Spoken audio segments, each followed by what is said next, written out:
যে পারলে রাজনীতিতে আসেন, পারলে দল করে দেখান, এটা হইল?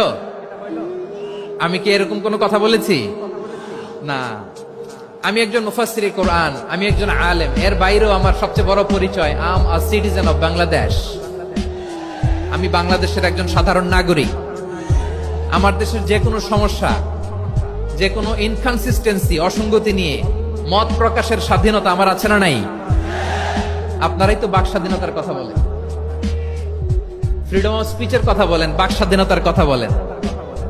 আপনারাই যদি আবার কোন মন্তব্যের কারণে বলেন যে রাজনীতির মাঠে আসেন, দল করেন, দেখি কতটুকু পারেন, এটা ঠিক হবে না।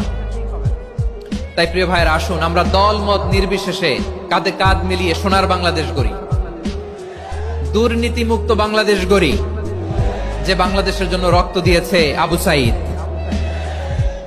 যে নতুন ভোরের বাংলাদেশের জন্য রক্ত দিয়েছে মুগ্ধরা, যে নতুন বাংলাদেশের জন্য রক্ত ঝরিয়েছে 24-এর যে গণ অভ্যুত্থানের প্রত্যেকটি শহীদের। আওয়াজ করে বলেন ঠিক কিনা?